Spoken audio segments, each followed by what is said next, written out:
할렐루야. 하나님의 말씀은 마태복음 14장 22절에서 33절 말씀입니다.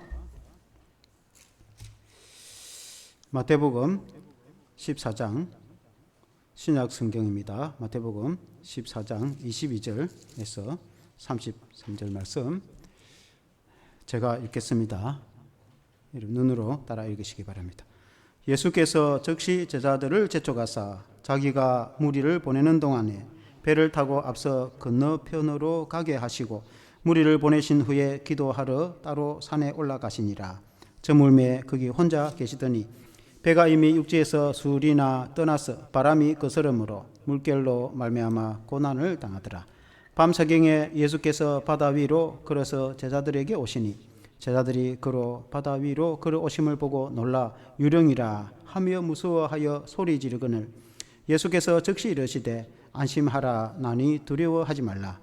베드로가 대답하여 이르되 주여 만일 주님이시거든 나를 맹하사 물 위로 오라 하소서 하니 오라 하시니 베드로가 배에서 내려 물 위로 걸어서 예수께로 가되 바람을 보고 무서워 빠져가는지라 소리질러 이르되 주여 나를 구원하소서 하니 예수께서 즉시 손을 내밀어 그를 붙잡으시며 이르시되 믿음이 작은 자여 왜 의심하느냐 하시고 배에 함께 오름에 바람이 그치는지라 배에 있는 사람들이 예수께 절하며 이르되 진실로 하나님의 아들이로소이다 하더라. 아멘. 할렐루야. 물 위로 걸어오신 예수님 제목으로 말씀을 드리겠습니다. 한번 같이 하겠습니다. 물 위로 걸어오신 예수님. 성경에 우리가 잘 아는 내용이지만 참 그야말로 이해하기 힘든 그런 장면입니다. 이 이제 사건이 있기 전에 우리가 지난주 성경 말씀에 500여의 기적이 있었죠. 보리떡 5개와 물고기 2마리로 5,000명을 먹이고 12강주리가 남은 기적을 체험하고 제자들이 많은 사람들이 분주해서 얼마나 피곤하고 지친지 예수님이 이제 배를 타고 좀 한적한 곳으로 건너가서 좀 쉬도록 그렇게 배려를 하셨습니다. 예수님도 이제 산 위에 올라가서 좀 쉬면서 기도하려고 이제 그렇게 했습니다. 한번 그 지도를 띄워주면은 이 이제 500여 기적이 일어난 곳은 베세다. 이 보면은 파란색으로 된 것은 갈릴리.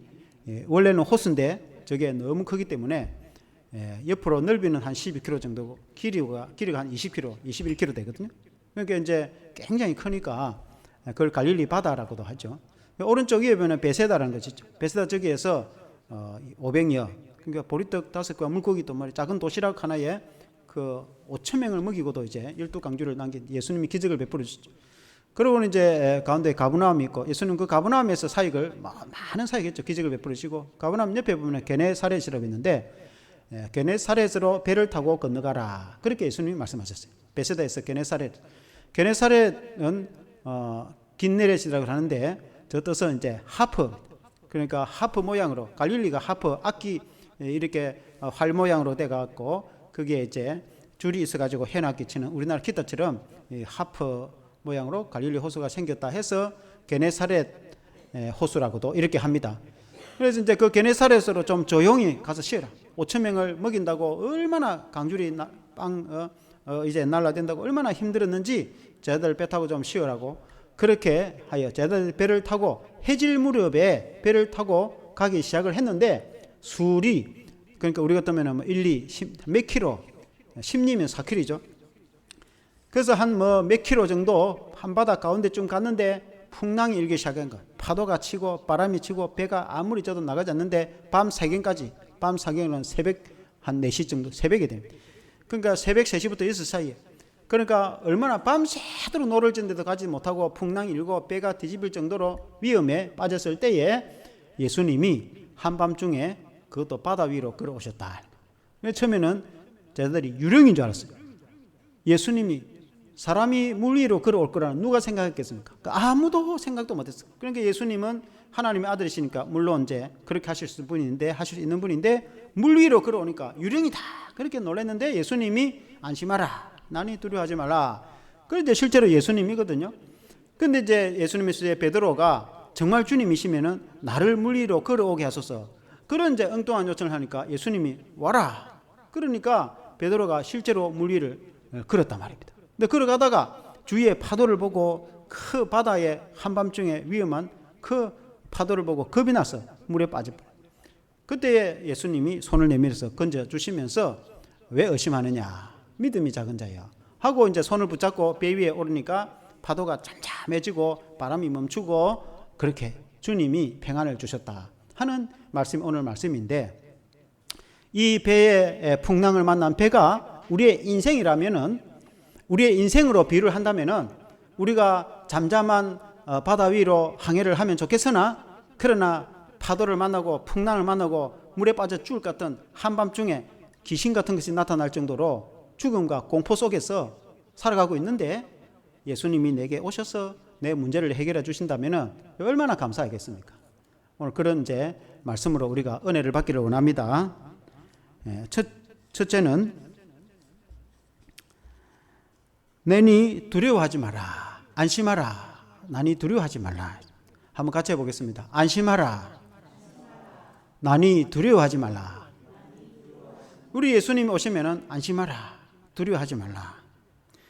그리고 이 이제 베세다에서 게네사렛에서 배를 타고 갔는데 23절에 보니까 무리를 보내신 후에 기도하러 따로 산에 올라가시니 저 물매에 거기 혼자 계시더니, 예수님도 이제 너무 피곤해서 수만 명을 먹이고 말씀을 전하고 수많은 사람들 병을 고쳐주고, 예수님도 육신적으로 하나님의 아들이시지만은 육신을 입고 오셔서 육신적으로 너무 피곤해서 이제 산에 올라가서 좀 조용히 쉬면서 또 기도하면서 그렇게 하려고 했어요. 제자들도 배를 타고 와서 건너시려 했는데 제자들도 쉬지도 못하고 예수님이 보니까 바다에서 제자들이 물에 빠져 죽을 판이 된 겁니다. 근데 밤 사경 정도라고 이렇게 말했습니다. 이 이제 그때 당시 일대에 그 저녁을 네 단계로 나눠서 1경, 2경, 3경, 4경 나누거든요. 1경은 초저녁, 그러니까 6시부터 9시 정도, 2경은 9시부터 12시 정도, 3경은 12시부터 3시, 4경은 3시부터 6시. 그러니까 4경이면은 3시부터 6시 사이인 거예요.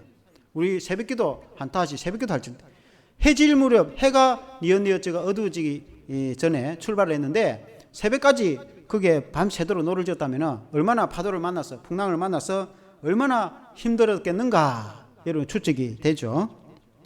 24절에 보니까 24절에 배가 이미 육지에 술이나 떠나서 바람이 거스름으로 물결로 말미암아 고난을 당하더니, 고난을 당하더래. 그러니까 이제 술이라는 말은 4km가 심리죠. 한 심리 정도, 4km 정도, 그러니까 한 중간 정도 이렇게 갔는데 바람이 치고 막 그렇게 파도가 치고, 그래서 그 물결로 인해서 배가 별 크지도 않는데 뒤집혀서 물에 빠져 죽을, 작은 배에 제자 12명이나 탔으니까 잘못하면 희청이가 물에 빠져 한밤중에 죽을 판이에요. 그러니까 얼마나 두렵고 고난을 당했다 그랬어요. 이전 개혁 성경에는 고통을 당했다는 거예요. 여러분 한번 상상을 해보시기 바랍니다. 한밤중에 그 바다 한가운데에서 캄캄한데 파도는 치고 배는 뒤집힐 것 같고, 그런 얼마나 두렵고 공포 가운데서 고난을 당했다. 제가 초대도 말씀드렸다시피 이 배가 만일에 우리의 인생이라고 한다면, 우리의 삶으로 비유한다면, 우리가 살아가면서 잔잔한 파도 위에 배를 타고 항해하는 같이, 그러면 유람선 같이 얼마나 즐겁고 경치도 보고 고기도 구경하고 바다도 보고 얼마나 좋겠습니까? 그러나 우리의 인생이 또 꼭 그런 것만은 아니에요. 어떤 경우는 파도를 만나서 배가 뒤집힐 정도로 위험하고 그때의 현장에서는 죽을 것 같은, 여러분은 괜찮습니까? 여러분은 지금 평안합니까? 아무 걱정도 없고 먹고 살만하고 인생에 아무 염려도 없고, 여러분 그렇습니까? 그런 사람은 많지 않습니다. 물론 다 고난을 당하고 있는 건 아니지만은 어떤 사람들은 건강 때문에, 어떤 사람은 물질 때문에, 어떤 사람은 자녀 때문에, 어떤 사람은 가족 때문에, 또 여러 가지 사회적인 여러 가지 여건이나 이유 때문에 정말 죽을 것 같은, 어떻게 인생을 이렇게 살아갈까라고 생각이 들 만큼 그럴 수도 있다 이 말이에요. 그런 세월을 보내고 있지는 않습니까? 그때에 우리 예수님이 찾아오신다 이 말이에요. 저와 여러분의 인생에 우리 예수님이 찾아오신다 이 말이에요. 아멘. 그래서 우리가 희망이 있는 것입니다. 예수님이 오시면 안심이 됩니다. 예수님은 안심하라, 두려워하지 마라, 내니 두려워하지 마라. 우리 주님이 지금도 살아계셔서 우리들에게 찾아오셔서 두려워하지 마라. 그런데 문제는 제자들이 예수님을 보고 유령이다. 그러니까 예수님이 도와주려고 찾아왔는데 우리 식으로 표현하면 귀신이다. 그러니까 우리가 예수 믿고 교회 다니는 성도들이 고난을 당하고 힘들 때에 주님께 부르짖고 주님이 찾아오셔서 능력과 기적으로 하나님 은혜를 베풀어 주시려 할 때 어떻게 이런 일이 일어날 수 있는가? 유령인가? 내가 귀신이 들렸나?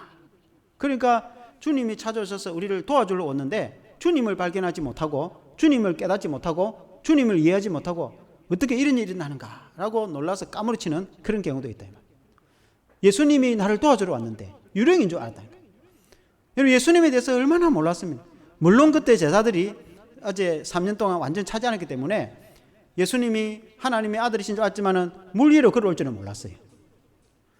차마 물 위로 걸어올기라는 생각. 그러나 또 반대로 생각하면은 조금 전에 보리떡 5개와 물고기 2마리로 5,000명을 그 보리떡 그 도시락 한 개면 한두 사람 먹으면 끝이잖아요. 한두 사람 먹으면 끝이는 그 자그마한 도시락을 가지고 5,000명, 실제로 남녀와 그 여자와 아이를 다 포함하면 수만 명이 됐잖아요. 수만 명을 먹이고도 12강줄이 남기는데 예수님은 창조주이시기 때문에 그렇게 할 수 있는 분이십니다. 예수님이 그렇게 하신 걸 보면은 주님이 충분히 그렇게 할 수 있다고, 주님은 창조지고 모든 세계를 손으로 만드셨어. 주님은 물 위로 걸어오실 물도 만드신 분이신데 그렇게 할 수 있는 분이신데 그걸 그때만 해도 이해를 못하고 주님이 물 위로 걸어오니까 유령이다 이렇게. 사랑하는 성도 여러분, 여러분들은 예수님을 어떻게 생각합니까?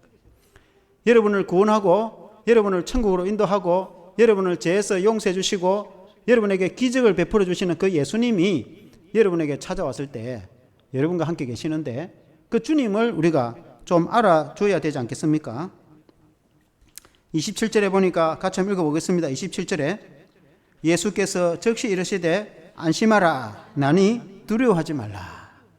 한번 같이 해봅시다. 안심하라, 나니 두려워하지 말라. 우리가 아무리 세상에서 힘들어도 예수님이 나와 함께 하시면은 겁이 없어요. 다 헤쳐나갈 방법이 생긴다 이 말입니다. 예수님이 나와 함께 하시면 어떤 상황 가운데서도, 어떤 환난 가운데서도, 어떤 고난 가운데서도 내가 인간적으로는 도저히 될 수 없다는 생각이 드는 그런 불가능한 상태에서도 예수님이 찾아오시면은 여러분 기적이 일어난다는 걸 믿으시길 바랍니다.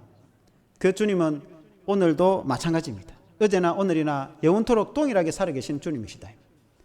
여러분 성경에 보면은 예수님 공생의 시절에 38년 된 병자를 고쳐주는 사건이 나옵니다. 그리고 그림을 한번 띄워주면 지도에 예루살렘의 문이 저 북쪽에 문이 있고 또 동서남북 문이 여러 개 있습니다. 잘 안 보이는지 모르겠는데 저 북쪽 문에 양문이라는 문이 있어요. 양문은 양을 이제 끌고 가서 성전에 제사를 드리기 위해서 통과하는 문이 양문입니다. 그 북쪽 양문 곁에 보면은 베데스다라는 연못이 있습니다. 베데스다는 그 뜻이 자비의 집입니다. 하나님의 자비. 하나님이 자비를 베풀어 주십니다. 저 남쪽에 보면 크게 보면 다시 보면은 네모 안에 예수가 베데스다 못에서 중풍 환자를 고쳐주심 해가 되어 있죠. 화살 표시되어 있죠. 저게 베데스다입니다. 그 밑에 양문이 있죠. 그 밑에 성전이 있죠. 그림을 위로 올라보면은 쭉 저 맨 밑에 보면은 실로암 못은 제일 남쪽에 있습니다.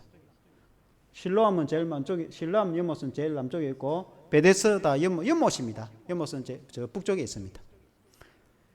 이 베데스다 연못에 예수님이 찾아갔을 때에 그때에 많은 병자들이 있었다고 했습니다.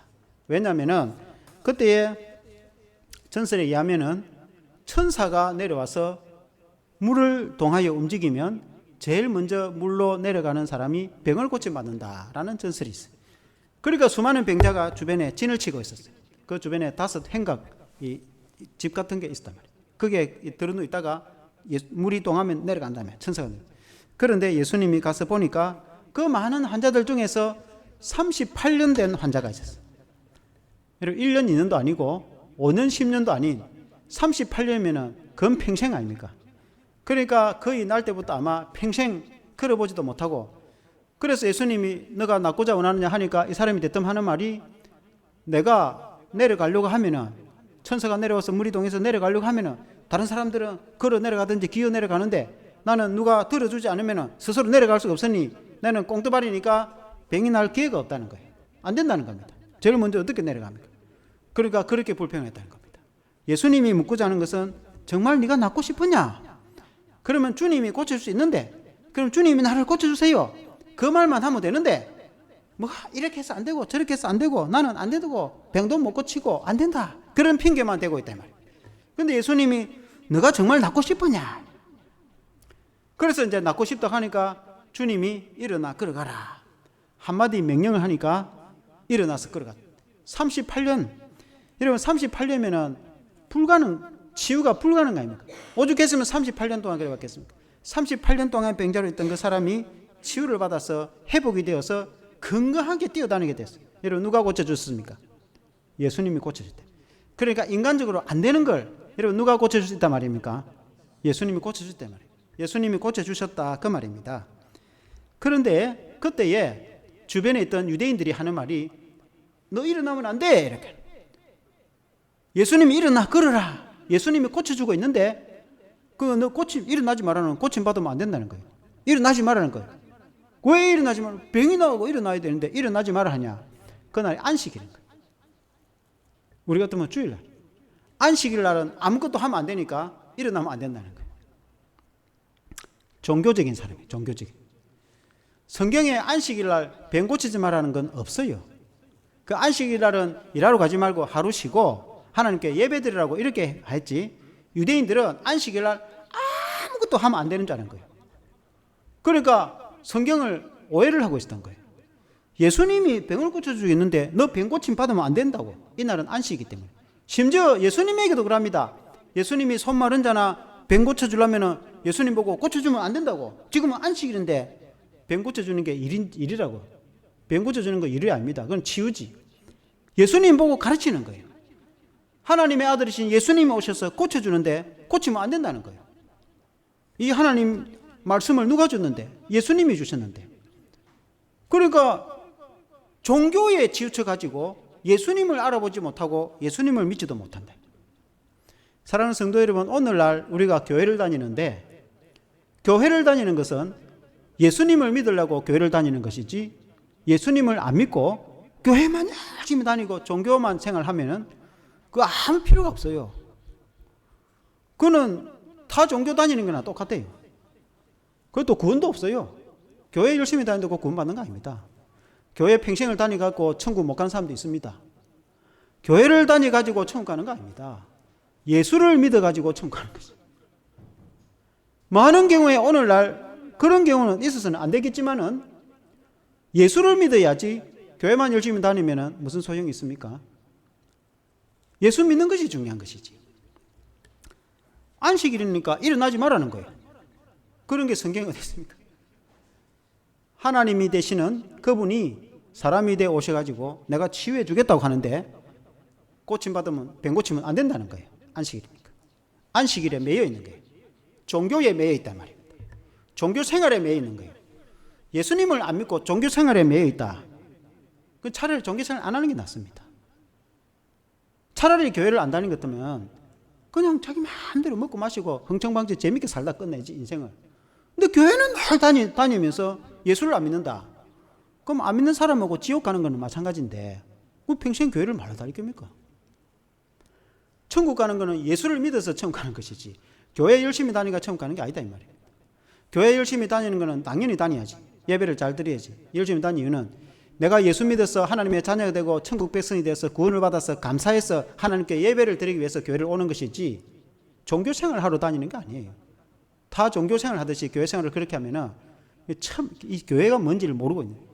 예수님이 어떤 분인지 모르는 거하고 똑같은 겁니다. 우리가 예수 믿는 종교 신앙생활은 그런 것이 아니에요. 다 종교처럼 종교 생활 열심히 하는 그런 게 아니에요. 예수님을 제대로 믿는 게 중요한 것이지. 38년이면 불가능한 겁니다. 그런데 그 병자를 고쳐줬습니다. 그런 것처럼 오늘 이 풍랑을 만난 사람, 이 제자들 위험한 가운데 있었다 이 말입니다. 스스로 안 되는 거예요. 12명이 달라들어도 안 됩니다. 파도가 치는데 사람이 달라든다고 됩니까? 그런데 예수님이 도와주려고 걸어오는데 유령이다고 이렇게 말해요. 예수님이 곧 도와줘서 평안하게 해주려고 오는데 유령이다고 이렇게 말을 하고 있다. 예수님을 못 알아봤단 말입니다. 사랑하는 성도 여러분, 예수님을 잘 알아보시기를 바랍니다. 기적을 체험하는 사람은 예수님을 믿는 사람이 기적을 체험하지 다른 사람이 어떤 누구도 기적을 체험할 수가 없어요. 어떤 방법으로도 기적을 체험할 수 없어요. 내가 기적을 체험하고 내가 은혜를 받을 수 있는 것은 예수님을 제대로 알고 예수님을 믿는 데서 기적을 체험할 수 있는 것입니다. 여러분 믿으시기를 바랍니다. 여러분은 지금 평안합니까? 여러분 물론 마음은 평안할 수가 있습니다. 예수님을 믿으면. 그러나 문제 없는 사람이 또 어디 있습니까? 다 걱정이 있단 말입니다. 염려와 걱정과 또 가정과 자녀와 물질을 생각하고 또 건강을 생각하면은 참 어떻게 내가 이렇게 살겠나, 평생 이렇게 사다 끝이 나야 될지, 미래가 어땠지, 내일이 어떻게 될지 다 여러분 이 배를 인생으로 비유를 한다면은 여러분 그런 걱정이 안 생긴 사람이 여러분 누가 있습니까? 그러나 세상 사람들은 그 머리 아프고 걱정하다가 인생을 보내겠지만은 그러나 우리 예수 믿는 사람은 그렇지 않다. 그때에 예수님이 찾아오신다 말이에요.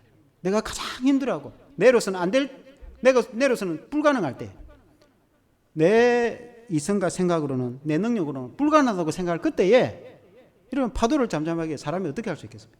그때 예수님이 찾아오신단 말입니다. 그때 예수님 찾아오셔서 은혜를 베풀어 주시면은 안심하라, 두려워하지 마라, 내가 너와 함께 할 테니까 두려워하지 마라. 주님이 오늘날에도 그렇게 말씀하시는 거예요. 여러분 그걸 믿으시길 바랍니다. 그 주님을 믿는 사람이 기적을 체험한다 이 말입니다. 아멘. 두 번째는 믿음이 작은 자여 왜 의심하느냐 이렇게 말씀했어요. 한번 같이 해봅시다. 믿음이 작은 자여 왜 의심하느냐. 예수님이 물 위로 걸어오시니까 전부 다 까무러칠 줄 알았어요. 기절할 뻔했어요. 사람이 물 위를 걸으니까 유령이가 뒤집어지고 완전히 놀랐어. 파도 때문에도 겁이 나는데 물 위에 뭐가 물체가 걸어오니까 그래 겁이 더 났다 이 말이에요. 근데 예수님이 안심하라고 하는데 자세히 보니까 예수님인 거예요. 거기 베드로가 눈이 동그래질 거 아닙니까? 사랑하는 예수님이거든. 그러니까 이 베드로가 또 사람이 특이한 사람 아닙니까? 베드로가 성경에 보면 베드로가 성경에 굉장히 특별한 사람입니다. 예수님의 수제자이면서 굉장히 특별한 사람입니다. 그러면 예수님 감사합니다. 빨리 와서 파도를 잠잠하게 해주시고 좀 도와주세요. 그걸 보통 같으면 그걸 할 텐데 베드로가 딱 뭐라고 말씀하냐면 28절에 보니까 28절에 베드로가 대답하여 이르되 주여 만일 주님이시거든 나를 맹하사 물 위로 오라 하소서. 자기를 물 위로 끌어오게 하소서. 이렇게 베드로가 어렴풋이 예수님이 어떤 분이라는 건 좀 알았던 것 같아요. 예수님이라면 그렇게 할 수 있다는 거예요. 예수님이 물 위로 걸어오는 것은 이해가 됩니다. 왜냐하면 예수님이 하나님의 아들이시고 창조주시니까 온 세계를 다 만드신 분인데 물 위로 걸어오는 게 대수겠습니까?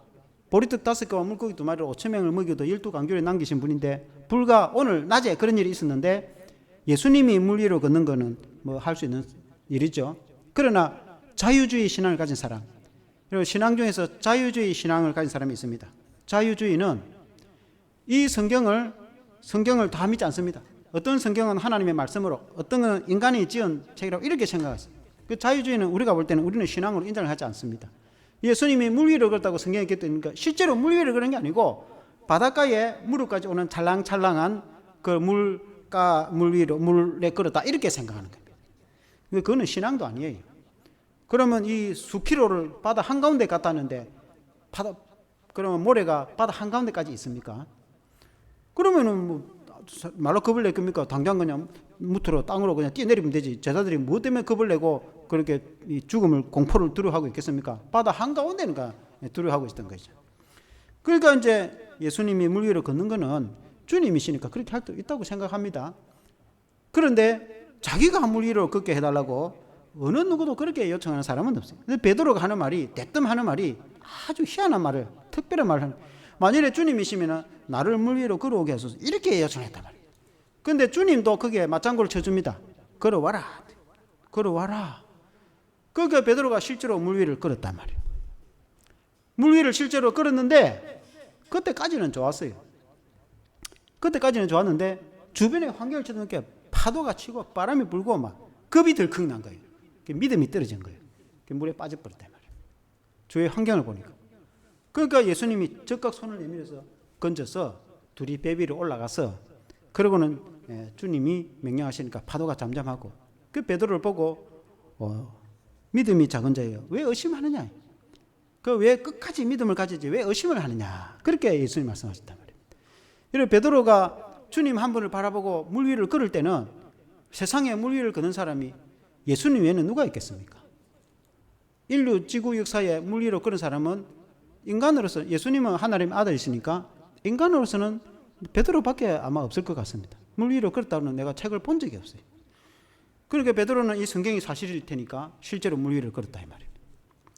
그런데 우리가 하나님의 은혜를 받고 우리가 주님의 은혜를 받았을 때에 그때는 좋다고 그렇게 한단 말이에요. 우리가 예수 믿는 성도가 어떤 경우는 은혜도 받고 믿음이 생기니까 그때는 좋다고 하다가 또 세상 걱정을 하면은 또 겁이 덜컥 난단 말이에요. 건강을 생각하면은 아이고 내가 이래가 어떻게 살겠노 이런 걱정이 생긴다. 그러니까 예수님을 쳐다보고 예수님을 생각해야 되는데 그렇게 하지 않고 주위의 환경을 생각하는 거예요. 돈을 생각하니까 들어오는 돈은 없고 나간 데는 많고 오늘 또 물가가 얼마나 비싸고 그리고 은행 이자가 비싸가지고 이자 주려면 옛날보다 2배나 비싸거든. 6%가 넘어요. 옛날에는 3%대 하던 그 이 뭐 은행 이자가 6%대 하기 때문에 서민들이 얼마나 힘든지 막. 그러니까 뭐 이름 말할 수가 없어요. 피가 바짝바짝 마르겠지. 그러니까 또 여러 다 그런 거 있지만 경제적으로 또 어떤 경우는 자녀 걱정이 된 거예요. 자녀 앞날이 잘 돼야 될 건데 내가 죽기 전에 뭔가 좀 제대로 떼어놓고 내가 죽게 될 건데 이런 생각이 안 들겠습니까? 부모라면 다. 어떤 경우는 또 가족 또 여러 가족들 때문에 이런저런 걱정이 생길 수가 있단 말입니다. 사람이 염려가 없는 사람이 이러면 어디 있겠습니까?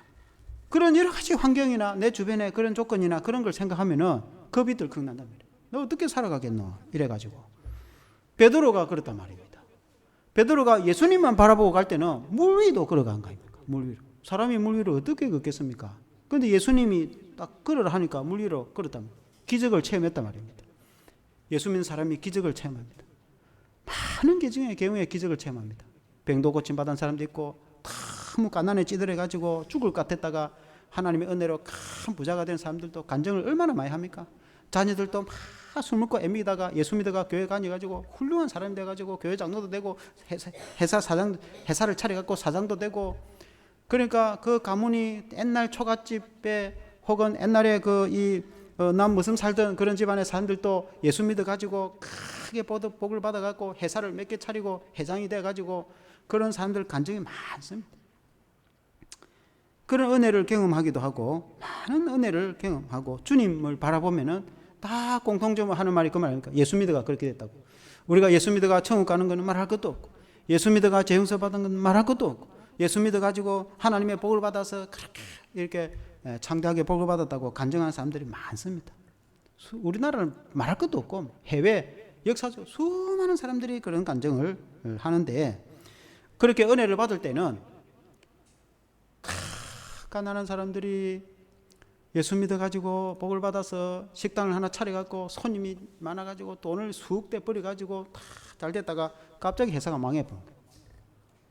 그러니까 뭐 코로나 같은 IMF 터져가지고 뭐 손님 다 끊겨버리고 뭐 그러니까 다 빚내가 식당 차리지 돈 다 가지고 할 차림 어디 있습니까? 그 이제 상가 이자 주려면 떼서 못 견디는 거예요. 그러니까 뭐 있는 재산까지 다 날라먹고 그래서 하나님 앞에 또 울고 불고 기도하면 하나님 어떻게 이렇게 복을 주놓고 가져가느냐고.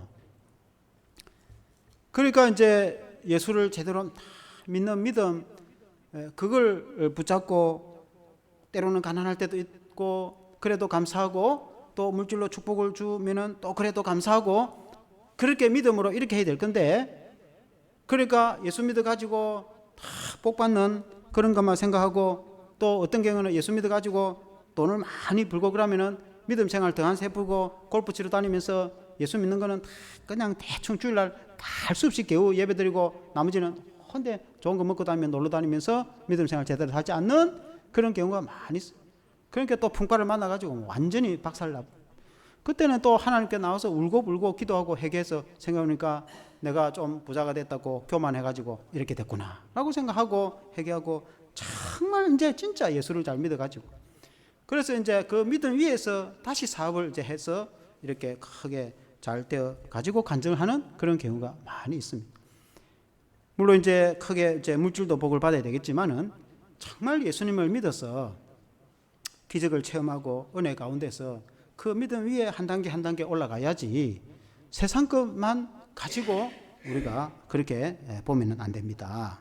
이 베드로 역시 주님 한 분 바라보고 갈 때, 믿음으로 보고 갈 때는 물 위를 걸어가고 기적도 체험했던 사람이 그냥 주변에 파들 보니까 막 겁이 들컥 나고 물에 빠져버렸단 말이에요. 그래서 예수님이 왜 의심을 하느냐? 믿음이죠. 왜 믿음을 끝까지 이렇게 확고하게 예수님을 믿고 나가야지 이렇게 헷가닥 하느냐? 믿었다가 어떤 경우는 걱정을 했다가 또 믿었다가 또 걱정을 했다가 이렇게 한단 말이에요. 여러분 그 독수리가 그런 일화가 있습니다. 잘 모르겠지만은 그 새끼를 이제 훈련을 시킬 때에 독수리가 주로 보면은 이 바다가 있고 그리고 이 절벽 언덕 위에 그 절벽에 이제 둥지를 해가지고 저 짐승이나 어느 새도 오지 못하는 그게 주로 이제 둥지를 한단 말입니다. 그래가지고 그게 이제 새끼를 먹이도 날라주고 그러면 새끼가 커갖고 둥지 새끼가 뭐 한 2마리만 커도 덩치가 커지면은 집안이 복잡한데 비좁단 말입니다. 그 어미새하고 이 새끼 새하고 다 있을 수가 없는 거 비잡으니까. 그러니까 이제 가시를 갖다가 물에다 놔보니까 막 가스가 찔리니까 이제 더 이상 있을 수 없으니까 이제 자식이 크면 이제 나가야죠 이제. 그러면 이제 그 새끼를 등에 업고 그 바다 위로 이제 이렇게 날아 비행을 하다가 다 떨고 버린다는 거예요 새끼를. 그럼 새끼가 이제 그 어미 저 등에 막 창공을 날아갈 때는 기분이 좋았는데 갑자기 공중에서 떨어져 보니까 얼마나 겁이 나겠어요. 막 나중에 다 하고 막 날개를 푸득푸득 하고 막 난리 나겠죠. 그럼 이제 잘 못 나니까 떨어지니까 어미새가 다시 또 탁 받쳐가지고 등에 받쳐가 또 싹 올라가다가 한참 가다가 또 나쁨. 그러면 막 죽을 것 같으니까 막 파닥파닥 하고 난리 나겠죠. 그러고 또 내려가다 다시 올라가면은 나중에야 딱 나쁘면 자기가 날개를 쫙 펴가지고 치면은 날라 올라가는 거예요 이제. 그때서 이제 나도 날 수 있구나. 창공을 쫙 날고 물고기 있으면 내려가서 이제 사냥도 하고 훌륭한 독수리가 된다. 그러니까 이제 이 새끼 독수리가 어미새 등에 있을 때는 좋다고 하다가 떨어지면은 막 죽는다고 이제 난리를 치는 거예요. 우리의 인생이 그런 거예요. 우리가 이제 믿음 생활을 하고 어떤 경우에는 하나님의 은혜로 참 감사하구나.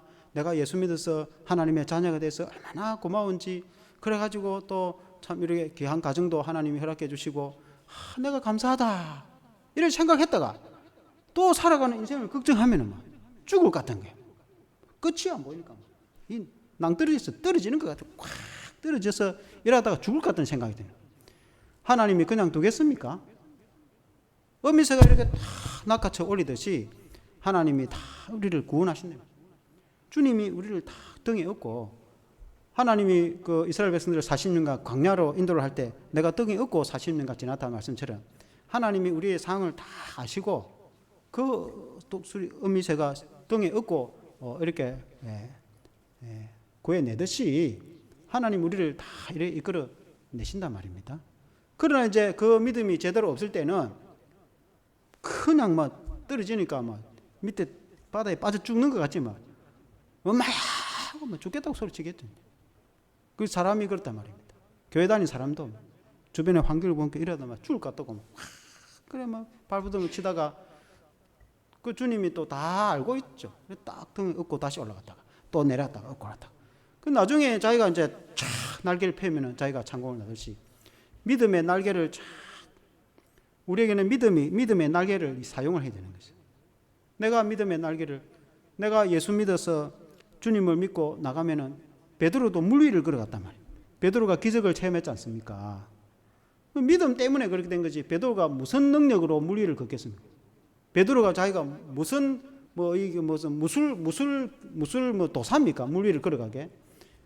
그러니까 예수님을 믿고 나가니까 기적을 체험하는 거 아닙니까? 그 믿음의 날개, 믿음, 주님을 바라보는 믿음, 그 믿음이라는 거. 내가 혼자 떼어놓고 믿는 게 믿음이 아니고 내가 예수님을 믿는 믿음, 예수님을 바라보는 믿음, 예수님을 한 분만 쳐다보는 믿음, 주님만 보고 가는 믿음, 그게 참 믿음 아니겠습니까? 그 믿음으로 갈 때는 기적도 체험하고 은혜도 체험하고 그렇게 한단 말이에요. 그러나 그 믿음을 생각하지 않고 그냥 주의 환경이나 내 인생이나 다른 걸 생각하면 염려와 걱정이 생기고 공포가 생기고 두려움이 생기고 그렇게 하는 거 아니겠습니까? 그러나 주님은 다 알고 계시고 우리를 다시 또 얻고 올라가는 거 아니겠습니까? 여러분 믿으시기를 바랍니다. 그래서 이제 성경 본문에 보면은 31절에 보면은 예수께서 즉시 손을 내밀어 그를 붙잡으시며 이르시되 믿음이 적은 자여 왜 의심하느냐 하시고 물에 빠져가지고 주의 한결 보니까 물에 팍 빠져버려요. 사람이 어떻게 물에 떠 있겠습니까? 수영하지 않는 한 당장 물에 빠지면 그러니까 죽을 것 같으니까 막 쫙 살려주세요 이러니까 예수님이 손을 내밀어서 끄집내어서 배 위로 올라가면서 왜 의심하느냐? 왜 믿음이 적은 자여. 근데 이 이제 베드로의 신앙이 다 우리의 신앙이 예수 믿고 교회 다니는 신앙, 우리의 모습도 다 그런 거. 베드로 역시 처음부터 믿음이 다 이렇게 출중한 사람이 아니었어요. 베드로도 이렇게 엎어졌다가 믿음이 좋아가지고 막 있었다가 베드로가 예수님에게 주는 그리스도시요 살아계신 하나님의 아들이시다 이렇게 말하잖아요. 예수님만이 구원자고 예수님을 위해서 내가 목숨을 걸겠다고 얼마나 그렇게 하다가 예수님이 체포되니까 예수님이 니 나를 배신할 거다 이렇게. 나 그걸 안 그럽니다. 다른 사람은 다 그래. 나 절대로 예수 배신 안 합니다. 내가 목이 날아가도 죽으면 죽었지. 나 예수 배신 안 합니다. 그 예수님이 잡혀갈 때 제 도망 싹 다 도망 살기라고 도망 다 버렸습니다. 그래도 베드로는 일말에 양심이 있어가지고 숨어가지고 혹시 우리 예수님 어찌 되는 거 싶어서 조용히 따라갔다. 그 이제 대제사장 집에 따라가니까 예수님이 뭔가 너가 하나님의 아들이냐 뭐 신문을 받죠. 그때에 밤에 부를 때가 여종들이 주위에서 그 이제 여자 하인이 아마 꼬마 하인이나 여자 하인 당신 베드로 당신도 예수님 제자죠? 하니까 아이라고 말투 보니까 갈릴리 사투리인데 난 모른다고 하니까 예수님하고 같은 당이죠? 그러니까 모른다고 막 저주를 하고 막 욕을 하고 나 예수님 모른다고 얼마나 겁이 났으면 조금 전까지만 해도 예수를 위해서 내가 목이 잘려도 나는 배신 안 합니다. 다른 사람은 다 도망가 나 도망 안 갑니다. 그러다가 당장 나 모른다고 막 배신해 보잖아요. 그래가지고 이제 예수님이 십자가에 돌아가시고 부활하시고 나서 디베레 바닷가에서 예수님이 그런 거 다 이런 거 저런 거 따지고 책망 안 하시고 예수님이 네가 나를 사랑하느냐 그걸 물어보죠. 네가 나를 사랑하느냐 네가 왜 나를 세 번이나 배신하냐 그런 말 하는 게 아니고 주님이 정말 네 나를 사랑하느냐 예수님이 우리에게도 안 물으시겠죠. 너 정말 예수님 사랑하느냐고. 예수님이 사랑한다고 주님이 베드로가 주님 사랑합니다. 그러니까 내 양을 치라 사역을 다시 또 맡기잖아요. 그래서 맡기가지고 사역을 하라 하니까 못하는 거예요. 겁이 나서 나가지를 못하는 거예요. 아주 문을 아마 못을 치는지 문을 꽉꽉 잠그고 막 나가면은 잡아 죽이거든. 예수님도 잡아 죽이는데 예수님 제자야 뭐 오죽하겠습니까? 잡히면 죽는데. 그러니까 양도 돌보고 신방도 가야 되고 전도로 나가야 되는데 겁이 나서 못 가는 거예요. 나가면 잡히는데 나가면 죽는데 목이 날아가는데. 그러니까 집안에 꽉 숨어가지고 가지도 않고 있잖아요. 자기는 주님을 따르겠다고 그래 놓고. 그러나 이제 예수님이 승천하신 후에 성령을 보내주셔서 제자들이 베드로와 제자들이 성령을 받고 나니까 주님이 보내신 성령을 받고 나니까 권능을 받고 능력을 받아서 담대하게 나가서 복음을 전하는데 선교도 하고 용기가 생겨가지고 죽음도 두렵지 않고 그래서 성전에 가서도 복음 전하고 나중에 해외 선교도 하고 결국 선교도 하고 하잖아요. 그러니까 베드로도 이렇게 처음부터 막 순교할 정도로 뭐 그런 성령의 권능을 받은 그런 제자가 된 게 아니고 이렇게 했다가 뒤집어졌다가 주를 위해서 목숨 걸게도 했다가 예수님 배신했다가 막 이렇게 했다가 저렇게 했다가 그러는 과정에 예수님을 믿고 또 믿고 성경해가지고 성령도 받고 그래서 주님을 사랑하는 마음으로 결국은 나중에는 사역을 감당하는 그런 예수님의 훌륭한 제자가 베드로가 처음부터 와 이렇게 훌륭한 사람이 된 게 아니고 베드로 역시 우리처럼 다 유령이다 했다가 겁을 냈다가 엎어졌다가 처음에는 다 이렇게 했다가 그리고 또 경험하고 한 계단 올라가고 또 한 계단 올라가고 올라가서 훌륭한 제자가 된 겁니다. 저와 여러분도 마찬가지입니다. 처음부터 막 아주 순교할 정도로 훌륭한 이런 제자가 이 뻥튀기 하듯이 되는 게 아니고 엎어졌다가 또 회개에 뉘우쳤다가 또 이렇게 경험했다가 그래가지고 또 한 번 경험하니까 아 예수님 이런 분이구나 또 알고 또 설교를 들어보니까 또 예수님 이런 분인가 또 알고 내가 기적을 경험하니까 또 예수님 이런 분인가 또 알고 그래가지고 이제 조금씩 더 성장하고 조금씩 성장해가지고 정말 예수님을 믿는 그런 제자가 되는 줄로 믿습니다. 결론은 주님에 대한 신앙 고백입니다. 32절에 보니까 배에 함께 오름에 바람이 그치는지라. 그러니까 예수님이 베드로의 손을 잡고 끌어올려 가지고 배에 올라가니까 파도가 잠잠해. 예수님 오니까 파도가 잠잠해. 인생의 문제가 해결되는 거죠. 그러니까 이거를 본 제자들이 깜짝 놀란 거예요. 어떻게 이럴 수가 있냐. 그래서 33절에 보니까 33절 같이 읽어보겠습니다. 33절 시작. 배에 있는 사람들이 예수께 절하며 이르되 진실로 하나님의 아들이로소이다 하더라. 예수님은 하나님의 아들이십니다. 예수님이 보통 사람이 아니구나. 그렇게 예수님을 이제 믿고 고백을 했다는 거예요. 이번 오늘 있었던 이 사건을 통해서 정말 예수님이 구원자이시고 하나님의 아들이시라는 그것을 고백을 하고 믿게 되었다. 그리고 고백이 중요하다. 고백. 그 고백이라는 것은 믿는 것이 중요한 거예요. 그것은 우리가 예수님이 우리의 구원자이시고 예수님이 이렇게 기적을 베풀어 주시고 예수님이 내 마음에 평안을 주시고 예수님이 내 가정의 문제를 해결해 주시고 이 정도 되면 아멘 해야죠. 아멘. 예수님이 나의 구원자이시고 예수님이 나의 치유자이시고 예수님이 내 인생의 문제의 해결자이십니다. 그렇게 고백을 하게 되었다. 저와 이름도 그렇게 되기를 주 이름으로 축원합니다. 기도하겠습니다. 하나님 아버지 감사합니다. 오늘 성경에 보니까 예수님이 물 위로 걸어오셔서 파도를 잠잠케 해 주시는 모습을 보게 되었습니다. 이 배가 우리의 인생으로 비유한다면 우리가 풍랑을 만나서 그것도 한밤중에 얼마나 공포와 두려움으로 인간으로서 참 이루 말할 수 없는 죽음 앞에까지 가 있는 그런 상황에서 주님이 찾아오셔서 도와주시는 것을 보게 되었습니다. 처음에 주님이 도와주러 왔을 때 유령이다 할 만큼 주님을 알아보지 못했지만은 그러나 자세히 보니 주님이시고 그 주님이 그 배에 오르시고 파도를 잠잠케 해 주셨습니다.